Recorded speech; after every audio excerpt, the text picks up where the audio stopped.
How to Read Minds, the Silent Language of Telepathy. Introduction. Right now someone is thinking about you, and as they do, a ripple of energy is hitting your field, as real as a gust of wind or a drop of rain. But you've been trained to ignore it. You've been told that your mind is a private sanctuary, a silent box where your secrets are safe. In the next 60 minutes, the walls of that box are going to vanish. You are about to enter a world where silence is the loudest form of communication. This is not a collection of myths or New Age fantasies.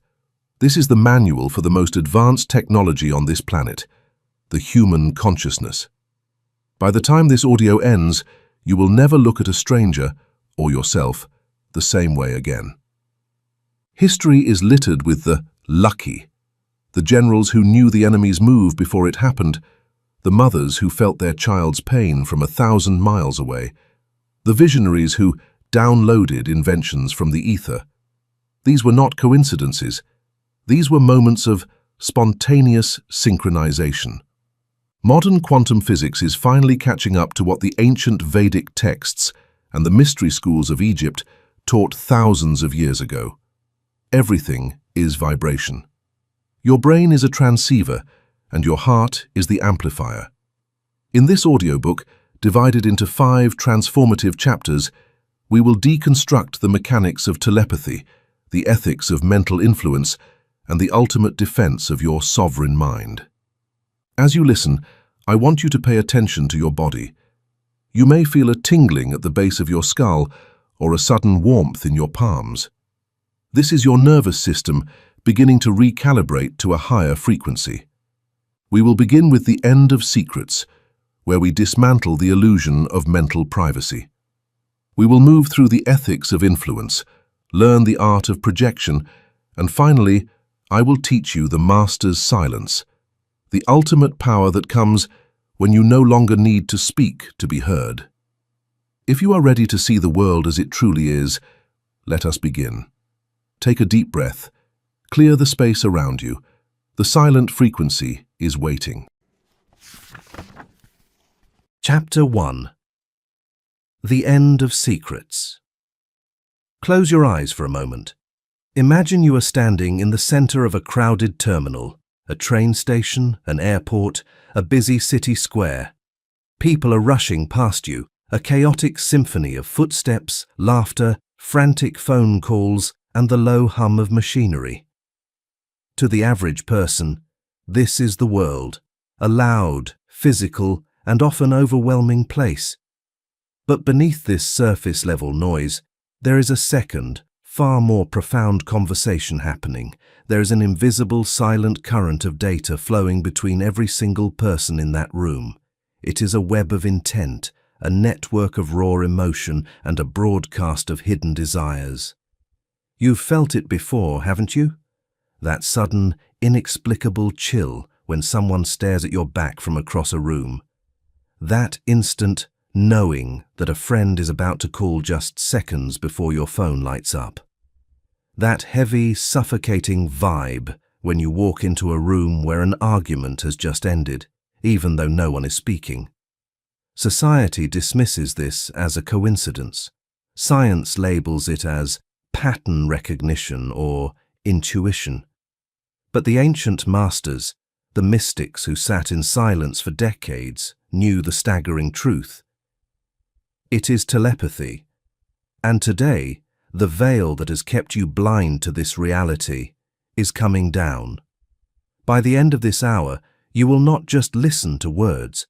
You will begin to feel the thoughts of those around you.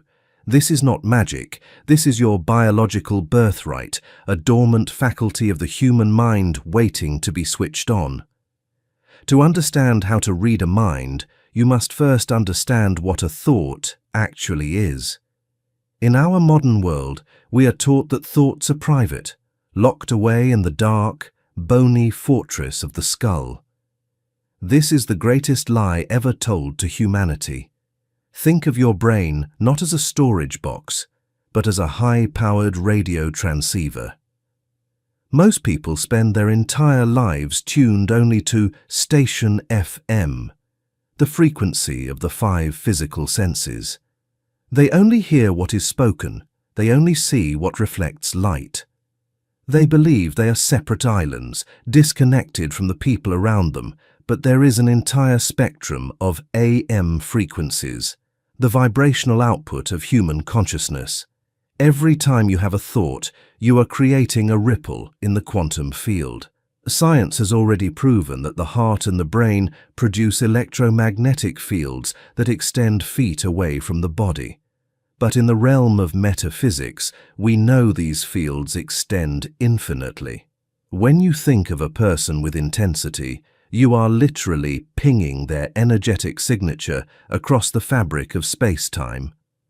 Have you ever wondered why you suddenly think of someone you haven't seen in 10 years, only to run into them at a coffee shop an hour later? It wasn't luck. Your mental radio picked up their broadcast as they entered your local frequency. We are constantly swimming in a sea of other people's mental data. The only reason you aren't hearing their thoughts like a voice in your head is that your subconscious mind has a filter, a firewall designed to keep you sane. Today, we are going to learn how to lower that firewall, just enough to let the truth in. We must look toward the frontier of quantum physics to validate what the ancients called the Akashic record, or the universal mind. In physics, there is a phenomenon called quantum entanglement, the idea that 2 particles, once connected, remain linked across any distance. When something happens to one, the other reacts instantly. Your consciousness is entangled with everyone you have ever met and everyone you will ever meet. This is why telepathy is most potent between mothers and children or long-term lovers. Their frequencies have been synced through time. But the secret of the master telepath is the ability to sync with anyone, even a stranger, at will. It requires a shift in your internal state. Most people are broadcasting so loudly with their own anxieties, internal monologues and ego chatter that they have no room to receive. To read a mind, you must become a vacuum. You must become a silent observer. You cannot hear the whisper of another soul if you are screaming at yourself in your own head. Let us begin your training with a fundamental exercise, the mental mirror technique. This is the bridge between the physical and the metaphysical. Next time you are in a conversation, I want you to try something radical. Stop focusing on the words the person is saying. In fact, try to let their voice become a blur, like background music. Instead, focus your soft gaze on the space between their eyebrows, the location of the third eye or the pineal gland. Breathe in exactly the same rhythm as they do. If they lean in, you lean in. This creates a biological rapport that tricks their subconscious into thinking you are a part of them. Once you feel that click of connection, ask a silent question in your mind. What is your heart hiding? Or, what do you need from me? Do not look for an answer in English sentences. Telepathy is a language of images, temperatures, and sudden emotions. You might see a flash of a specific color, feel a sudden tightness in your chest that isn't yours, or experience a random memory of a place you've never been. These are not your imagination. These are the raw files of their consciousness being uploaded into yours. Welcome to the end of secrets. Welcome to the silent frequency. Chapter 2. The Ethics of Influence. Now that you have begun to tune your mental radio, we must address the most uncomfortable question in the room. Just because you can walk through a door, does it mean you should? Telepathy is not a parlor trick. It is not a tool for the curious or the bored. It is a profound intrusion into the most sacred space in existence, the human mind. Once you learn to bypass the spoken word, you are essentially standing in the private gallery of someone's soul. You will see their insecurities, their unhealed traumas, and the lies they tell themselves just to get through the day.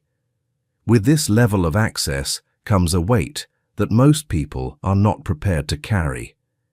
You will learn things about your friends, your partner, and your colleagues that they never intended for you to know. The question is, are you strong enough to remain silent? Or will you use this edge to manipulate the world in your favor? In the world of metaphysics, there is a concept often ignored by those seeking quick power: the law of energetic debt. Think of it as a cosmic system of checks and balances. When you use telepathic influence to bend someone to your will, whether it's making a boss give you a raise or a stranger feel attracted to you, you are creating an entropic link. Every time you push your thoughts into another person's mind for selfish gain, you are leaving a psychic footprint. Because our consciousnesses are entangled, any harm or manipulation you project outward eventually vibrates back to the source. If you use the silent frequency to deceive, you will eventually find your own intuition clouded and your mental clarity fractured. You cannot pollute the stream you drink from. True telepathy is not about taking information. It is about harmonizing with it. The highest form of this art is used for healing, to understand a loved one's pain when they cannot find the words, or to bring peace to a chaotic situation by projecting a frequency of calm. There is a fine line between listening and eavesdropping. In the physical world, we have walls and locks. In the mental world, we have vibrational boundaries. Many beginners make the mistake of trying to force their way into a mind. They stare, they strain, and they exert mental pressure. This is the equivalent of trying to break a window with a rock. A master, however, waits for an invitation of resonance. Have you ever noticed how some people are open books while others feel like brick walls? This isn't just personality, it's an active psychic shield. In this chapter, we will learn how to identify these shields. If someone has a closed field, attempting to penetrate it is not only unethical, it is dangerous for your own energetic health. Before we move into advanced transmission, you must learn to protect yourself. If you are becoming a receiver, you are also vulnerable to the broadcasts of others. If you go into a hospital, a prison, or a funeral home without a firewall, you will absorb the collective grief and anger of everyone around you. You will go home feeling exhausted, irritable, and sick, wondering why your mood shifted so suddenly. To prevent this, we use the white noise shield. Visualize your mind not as a radio with one station, but as a screen filled with static, pure, unpatterned potential. When you are in a toxic environment, you broadcast this static. It makes you invisible to psychic predators and prevents the emotional leakage of others from entering your field. Remember, a mind that can read is a mind that can be read. Sovereignty is your greatest asset. As we move into Chapter 3, where we discuss the actual projection of thought, ask yourself, is your intent as pure as the frequency you wish to find? Chapter 3. The Art of Mental Projection. In the previous chapters, we learned how to become a vacuum, how to silence the ego to receive the subtle broadcasts of others. But now, we turn the dial. We move from the feminine principle of reception to the masculine principle of projection. This is the art of the silent architect, the ability to construct a thought form so dense, so vibrant, and so precise that it can travel across a room or a continent and land with weight in the mind of another. Most people spend their lives leaking thoughts. Their minds are like broken faucets, dripping random anxieties, half-formed desires, and flickers of frustration into the collective ether. These leaks are weak. They have no velocity. They are drowned out by the static of the world. To project a thought that actually lands, you must understand the 3 pillars of mental transmission: clarity, emotional charge, and intentional release. The first reason mental projection fails is a lack of resolution. If I asked you to think of a rose, your mind probably produces a vague, flickering image of something red. That is a low bandwidth signal. A master telepath does not just think of a rose, they construct it in 4D. They see the microscopic dew on the petals, they feel the sharp prick of the thorn, they smell the heavy floral scent, they see the specific shade of crimson as it catches the morning light. In the art of projection, your mind is a 3D printer. Before you attempt to send a thought to someone else, perhaps a ping to make them call you, or a wave of calm to settle an argument, you must render that thought in your own mind until it feels more real than the room you are sitting in. If the image is blurry to you, it will be invisible to them.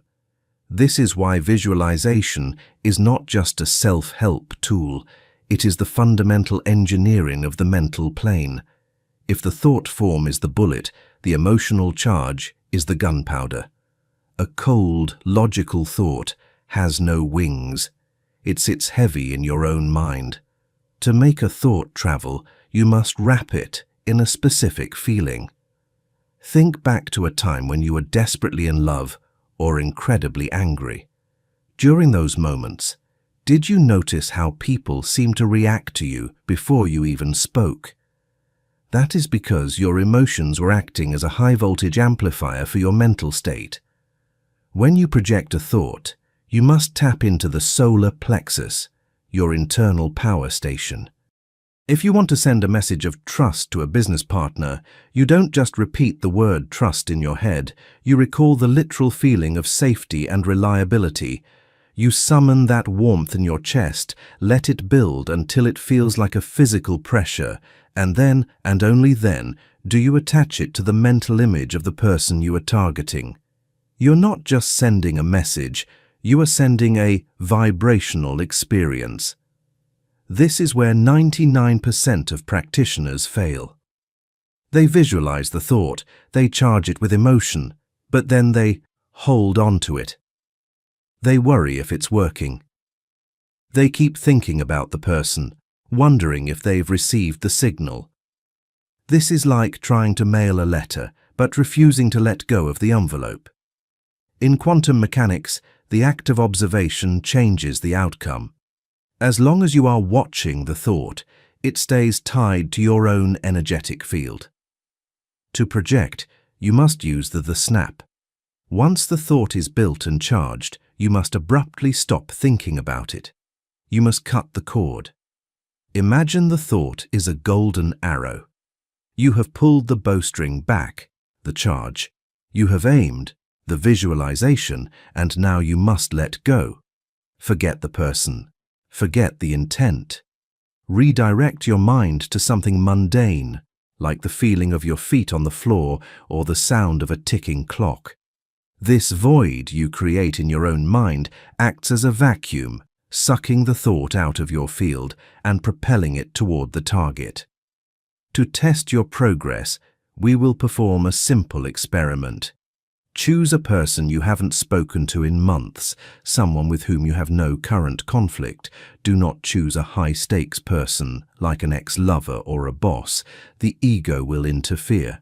Close your eyes. Visualize them clearly. See them standing in a bubble of white light. Now, see yourself handing them a very specific object, a blue balloon, a silver key, or a yellow flower. Feel the joy of giving it to them. See them take it. Now snap.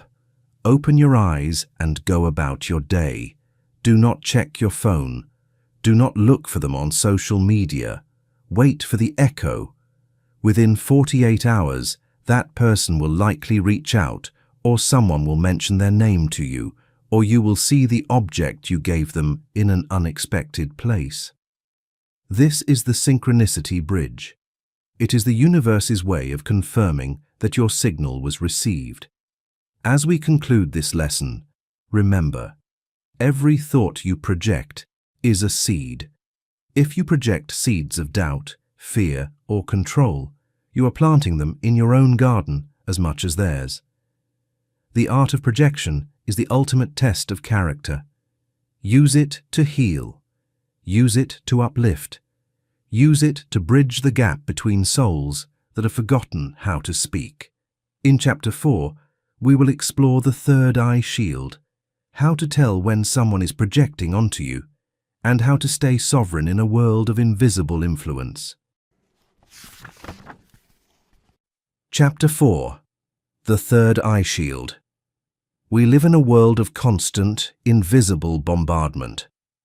If you have followed the journey of the first 3 chapters, you now realize that the air around you is thick with the mental debris of others.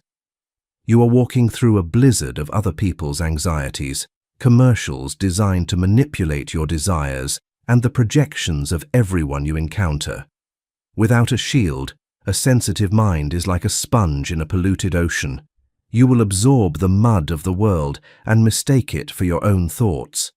In this chapter, we move from the art of the transmitter to the mastery of the guardian. To be truly telepathic, you must first be truly sovereign. You must know where you end and the world begins. If you cannot distinguish between your own intuition and someone else's projection, you are not a master.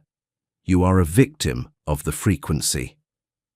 The first step in building the third eye shield is detection. How do you know when a thought in your head isn't yours? Pay attention to the velocity of your thoughts. Your natural thoughts usually have a history. They grow out of your experiences and current mood.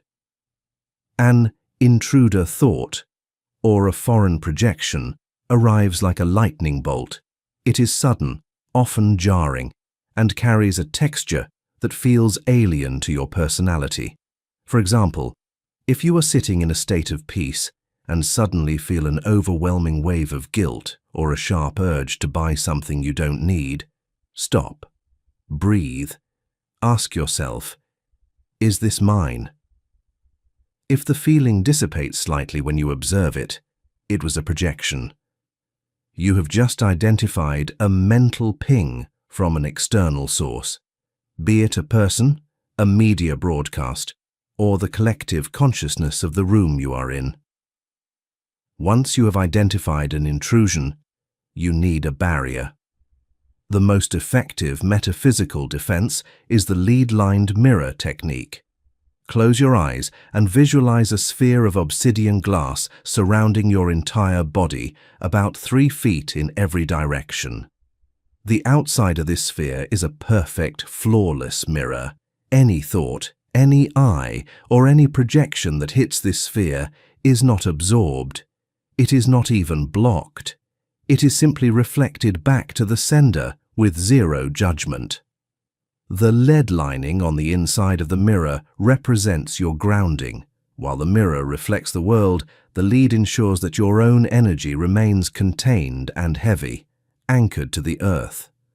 When you walk through a crowded mall or a stressful office with this shield, you will notice something strange.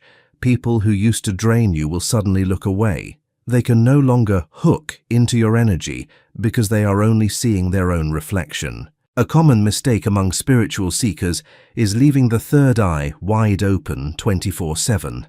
They believe this makes them more enlightened, but in reality, it just makes them energetically exhausted. A physical eye that never blinks becomes blind. Your spiritual eye must have an iris. Visualize your third eye, located just above the bridge of your nose, as a camera lens. Throughout this audiobook, we have been opening that lens to 100% capacity to receive and project. Now, I want you to practice stopping down the aperture. See the blades of the iris slowly closing until only a tiny pinhole of light remains. This is your passive mode. In this state, you are still aware, but you are no longer a receiver. You are grounded in the physical world. You are off the grid. Practice this before you go to sleep and immediately after you wake up. By controlling the aperture of your consciousness, you prevent psychic leakage, which is the primary cause of chronic fatigue in empaths and intuitives. While the third eye provides the shield, the heart provides the invisibility cloak. Lower frequencies, like anger, manipulation, and greed, can only see and attach to similar frequencies. This is the metaphysical law of resonance. If you are vibrating at a frequency of fear, you are visible to every predator on the mental plane.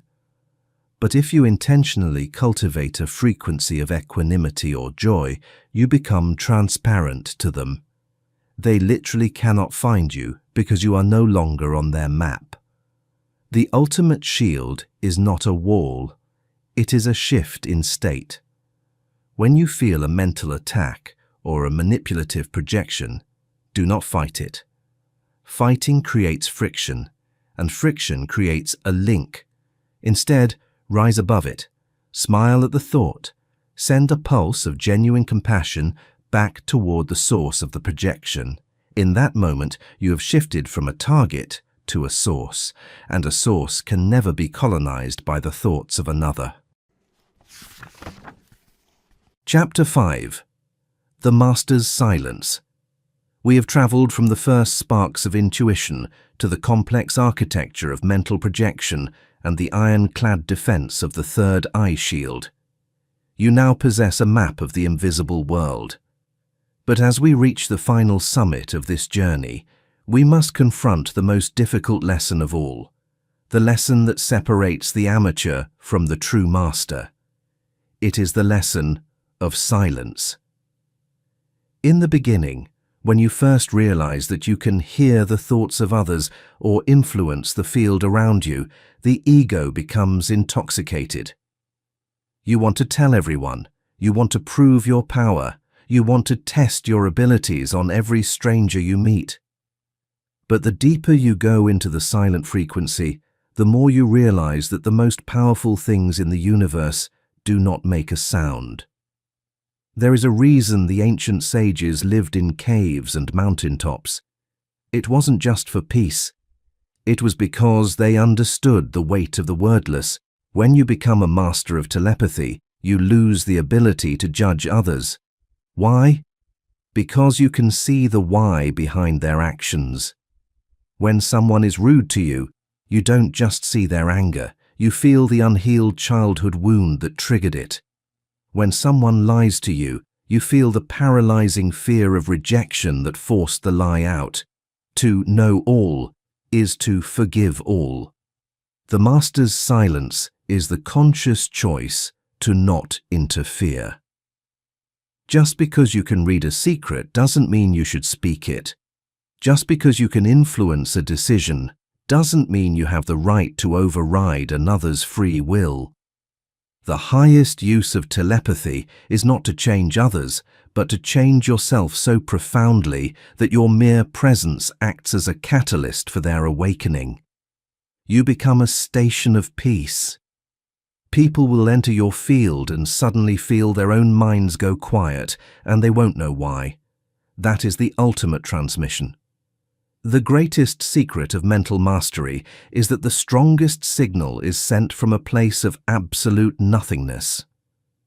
Imagine a lake. If the surface is covered in ripples and waves, you cannot see the bottom, and the lake cannot reflect the sky. Your mind, for most of your life, has been a stormy lake. But through the practices we have discussed, the closing of the aperture and the centering of the heart, you are learning to become the still point. In this state of sunyata, or the void, your telepathic potential becomes infinite. From the void, you can ping any point in the universe because you are no longer limited by your individual identity. You are no longer John or Sarah trying to reach Mark. You are the field itself, whispering to another part of the field. To reach this state, you must practice digital and mental fasting. For at least 10 minutes a day, you must seek the master's silence. No music, no thoughts, no visualization, just the observation of the observer. In that silence, the software of the universe begins to update your consciousness. You begin to receive downloads, complex ideas and insights that arrive not as words, but as total packets of knowing. As this audiobook concludes, you are no longer the person who pressed play 60 minutes ago. You have been given the keys to the kingdom of the mind, but keys are useless if you do not turn the lock. Telepathy is a muscle. It will atrophy if you treat this as mere entertainment, and it will grow into a superpower if you treat it as a discipline. Your final initiation is simple. Do not tell anyone you are doing this. Power leaked is power lost. For the next 30 days, observe the silent world. Watch the pings of the people around you. Practice your shields. Project your blue balloons. But keep your lips sealed. The energy you save by not explaining your path will be redirected into your third eye. You are now a guardian of the silent frequency. You are a bridge between the seen and the unseen. Go forth with compassion, move with intent, and never forget. The world is not what it seems. It is what you think it is.